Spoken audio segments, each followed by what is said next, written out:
Hello every student, अब हम बात करते हैं कक्षा 7 विषय विज्ञान अध्याय हमारा फर्स्ट ही चल रहा है। पिछले वीडियो में मैंने आपको प्रकाश संश्लेषण के विषय में बताया था, ठीक है, कि प्रकाश संश्लेषण क्या होता है और प्रकाश संश्लेषण क्रिया किस प्रकार संपन्न होती है। ठीक है, अब हम बात करते हैं यहाँ पे परपोषण की। ठीक है, परपोषण क्या होता है? परपोषण का अर्थ ये होता है दूसरे पर निर्भर रहना। अपने भोजन के लिए हम क्या करें, दूसरों पर जब निर्भर रहते हैं तो हम क्या कहते हैं, उसे परपोषण कहते हैं। ऐसे कई पौधे या ऐसे कोई जीव जो अपना भोजन बनाने के लिए क्या करते हैं, दूसरे पर निर्भर रहते हैं या दूसरे से जो है भोजन जो है लेकर के खाना, ठीक है, वो क्या कहलाता है, हमारा परपोषण कहलाता है। यहाँ कुछ उदाहरण आपको देखने को मिलेंगे जो क्या करते हैं, दूसरों से भोजन लेकर अपना भोजन बनाते हैं या उन सीधे रूप से उनसे ग्रहण करते हैं। ठीक है, तो हम यहाँ आज वही पढ़ेंगे परपोषण में। ठीक, तो परपोषण में आता है आपका सबसे पहले वो पौधे आते हैं, इन्हें कुछ वर्गों में विभाजित किया गया है। जैसे पहला आता है आपका परजीवी, ठीक है, कि परजीवी क्या होता है। दूसरा आता है आपका सहजीवी, तीसरा आता है आपका मृतजीवी, चौथा आता है आपका कीटभक्षी पौधे, जो हैं इस वर्ग में परपोषण जो है करते हैं। चलिए अब हम पहले की बात करते हैं। तो पहला आता है आपका परजीवी। परजीवी वे पौधे होते हैं जो अपना अन्य हरे पौधों से भोजन का अपशोषण करते हैं। जो क्या करते हैं, अपने भोजन के लिए दूसरे पौधे पर जो है एक बेल के रूप में जो है दूसरे पौधे पर लिपटे रहते हैं और वहीं से क्या करते हैं, अपना भोजन जो है अवशोषित करते हैं। जैसे कि आप उदाहरण बता दूं आपको, अमरबेल या मिसलटो। अमरबेल जो होती है आपने सभी ने देखी होगी कि वो क्या करते हैं, दूसरे पौधों पर लिपटी हुई रहती है। ठीक है, वो क्या करती है, उस पौधे पर लिपट कर अपनी जड़ें फैलाती है। ठीक है, जड़ें फैला लेती है और उस पौधे के अंदर वो क्या कर देती है, अपनी जड़ों को धंस देती है, उसके पौधों के ऊतक तक अपनी जड़ों को पहुंचाती है और उन जड़ों के माध्यम से वो क्या करती है, वहाँ से भोजन का अपशोषण करती है। ठीक है, और अपशोषण करके अपना भोजन उससे बनाती है।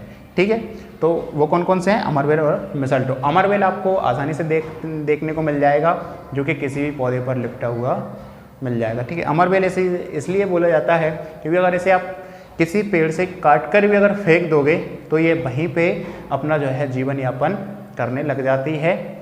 वैसे भी कहा गया है किसी श्लोक में कि इसका जो है भरण पोषण तो भगवान के भरोसे होता है। दूसरा आता है आपका सहजीवी। सहजीवी का मतलब होता है एक दूसरे को आदान प्रदान, कि तुम मुझे दे दो और तुम मुझसे ले लो। यहाँ क्या करते हैं, दो पौधे एक साथ में अपना जीवन यापन करते हैं। जब जैसे यहाँ आता है लाइकेन। लाइकेन का अगर आपको बता दूं, जैसे आपने देखा होगा कि जो पानी में जो कुछ पत्थर पड़े रहते हैं तो उन पे एक हरा रंग लग जाता है, जैसे आप कंजई के नाम से जानते हैं। तो वो जो है, या पौधों पर भी बरसात के दिनों में आपने देखा होगा कि वो हरी हरी लाइकेन या कंजई उग जाती है। ठीक, जो क्या करती है, या किसी पेड़ पे जब ये लग जाती है तो वहीं उसी पेड़ से क्या करती है, अपना भोजन लेती है।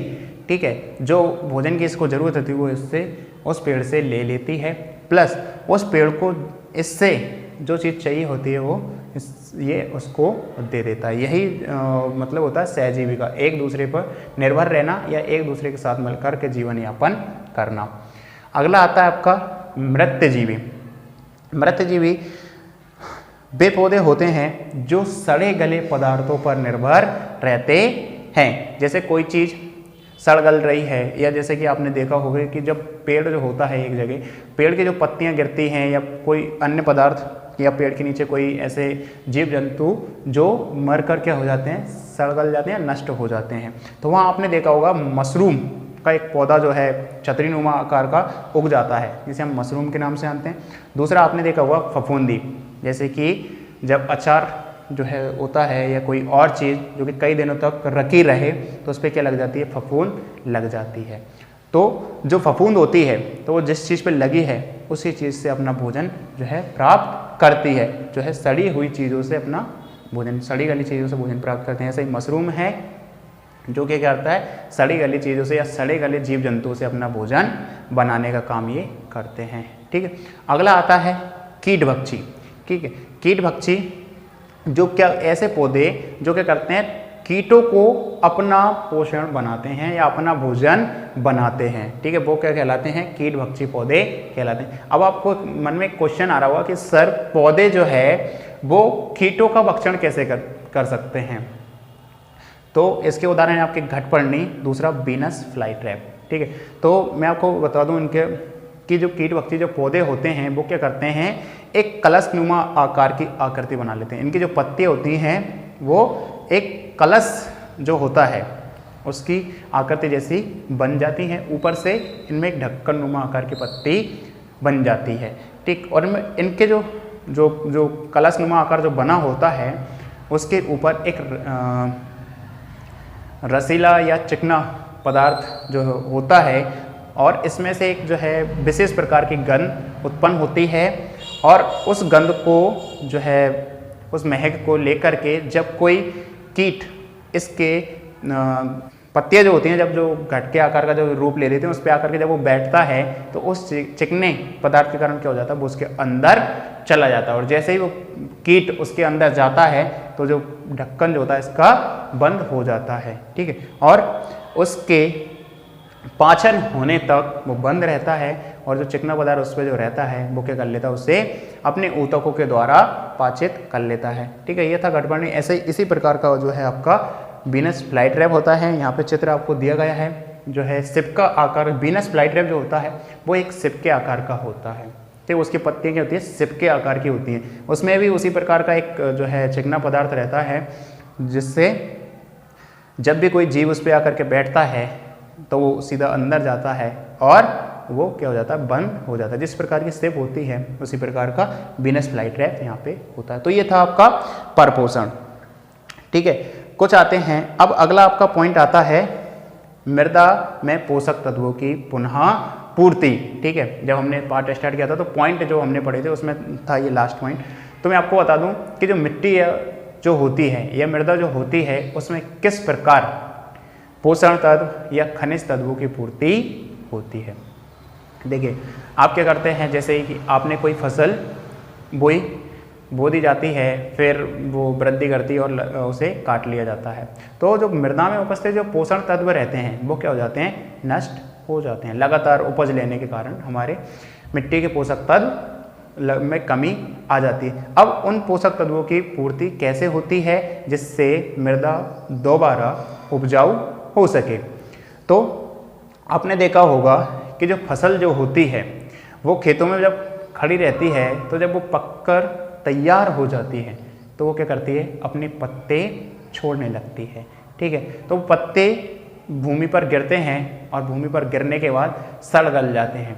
ठीक है, तो जो कुछ पोषक तत्व उन पौधों ने लिया था वो पत्तों के माध्यम से कहाँ पहुँच जाते हैं, सड़ गल करके वापस मिट्टी में पहुँच जाते हैं। दूसरा, कुछ ऐसे जीव जंतु होते हैं जो मर जाते हैं, मरने के बाद वो क्या होते हैं, वहीं पर सड़गल जाते हैं। तो उनसे जो पोषक तत्व होते हैं, उन जीव जंतु के जो पोषक तत्व होते हैं वो कहाँ पहुँचते हैं, सीधे मिट्टी में पहुँच जाते हैं। इसी प्रकार जो है मिट्टी का क्रम चलता रहता है। या कुछ ऐसे तत्व जो कि जैसे कि हम खाद आप डालते हैं फसलों में, या कुछ हमारा जो है रासायनिक जो है खाद होते हैं, उर्वरक होते हैं, वो हम क्या करते हैं, मिट्टी के पोषण तत्वों की पूर्ति के लिए उसमें मिलाते हैं, जिससे क्या हो, मिट्टी में पोषक तत्वों की पूर्ति होती रहे या उसमें पोषक तत्वों की वृद्धि बनी रहे। दूसरा, आपने भी देखा होगा कि आपसे बोला जाता है कि घर के निकलने वाला जो कूड़ा होता है या गाय जो भी आपके पशु जो होते हैं उनका जो भी चारा बचा हुआ हो या जो वेस्ट जो होता है, आप उसे क्या करते हैं, कहीं पे एकत्रित कर लेते हैं और उसे कुछ दिनों बाद खाद बना करके तैयार करने के बाद कहाँ डालते हैं, आप अपने खेतों में डालते हैं।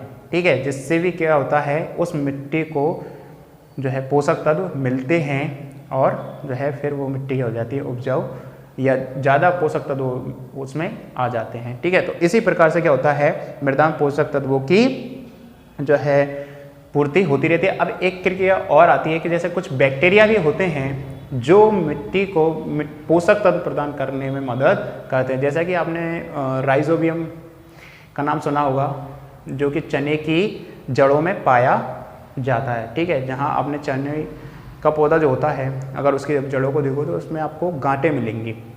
ठीक है, तो जो गांठें होती हैं उनमें क्या पाया जाता है, राइजोबियम नामक जीवाणु बैक्टीरिया पाया जाता है। वो क्या करता है, वायुमंडल से उपस्थित जो नाइट्रोजन जो रहती है वो लेता है और मिट्टी को प्रदान करने का कार्य उसका होता है। कई ऐसे जीव हैं जैसे केंचुए भी जो है मिट्टी को उपजाऊ बनाने का काम करते हैं। कुछ अन्य बैक्टीरिया भी हैं। चलिए ठीक है, तो यही हमारा आज का पार्ट था और ये हमारा अध्याय फर्स्ट यहाँ आज खत्म होता है। तो आपको यहाँ पे ये करना है, आपको अभ्यास दिया है, अभ्यास में आपको बहुविकल्पीय प्रश्न दिए हैं, आपको अपनी नोटबुक फेयर कॉपी में करना है, भरना है। अगर जो कुछ नहीं आए आप मुझसे पूछ सकते हैं, कोशिश आप सबको करना है।